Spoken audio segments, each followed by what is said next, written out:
sudden after that.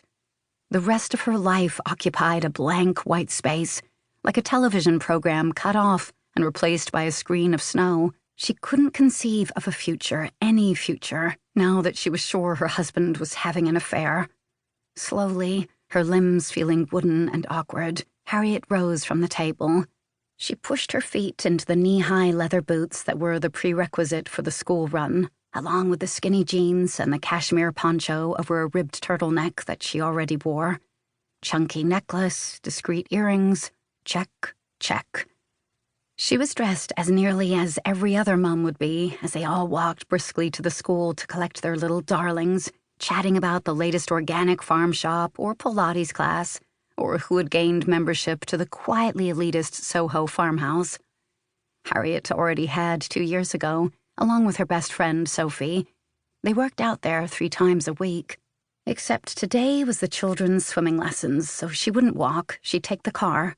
Make the trek into Chipping Norton to sit in a damp plastic chair while her eyes itched from the humid, chlorine-saturated air for an hour. With a sigh, Harriet scooped up her keys. Tried not to think. Thinking had become dangerous. She drove slowly through Wychwood-on-Lee, numbly fluttering her fingers at various acquaintances as she trawled the high street for a parking space.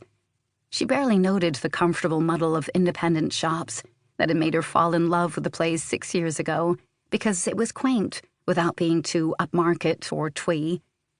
Once, she'd pictured herself poking in the antique shop, furnishing the house with local pieces, nothing too showy, but somehow she'd never found the time. And in the end, it had been easier, if not at all cheaper, to hire the interior designer Sophie had recommended. And now she was late, gritting her teeth as she reversed the massive discovery into a space barely big enough to fit it, conscious of a stern pensioner glaring at her from the pavement, watching the whole laborious process of reversing endlessly and scowling when she hit the curb. Twice.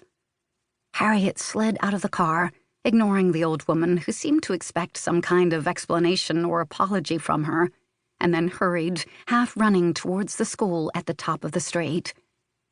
It was fine to be late for Mallory and William, who, in years 6 and 4, were old enough to leave school on their own, but not for Chloe in year 1, whose teacher, Mrs. Bryson, would be checking her watch every few seconds in ostentatious disapproval if so much as a minute ticked by. She seemed like a woman who didn't actually like children, at least not Harriet's.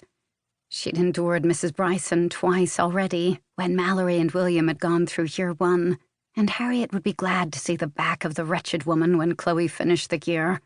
Unfortunately, it was only January. Harriet strode towards the school gate, staring straight ahead, trying to avoid the other mothers, some of whom were already looking at her curiously. She was late, which was unusual enough, but Harriet suspected something of her emotions must be showing in her face. She felt brittle, ready to snap, to shatter into fragments. Surely other people could see it, sense it, and the last thing she wanted were questions she couldn't answer. Well-meaning sympathy or avid curiosity, it didn't matter which. She couldn't handle either. Her face felt as if she was wearing a hardened mask. Ah, there was Mrs. Bryson, mouth pursed like she'd tasted something sour, as she checked her watch purely for Harriet's benefit. "Mummy, you're late," Chloe said, her high, piping voice with all of its quivering accusation carrying across the emptying schoolyard.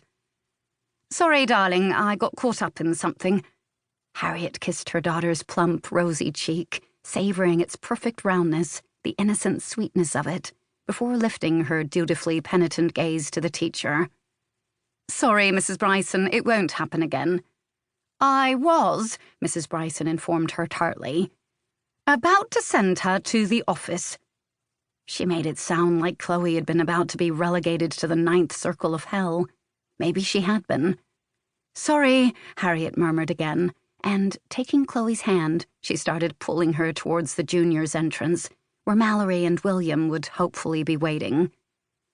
"Mummy, you're hurting me," Chloe complained, and, belatedly, Harriet realized she was squeezing her daughter's hand a little too hard. "Sorry, darling, sorry," she said, touching Chloe's ringlets.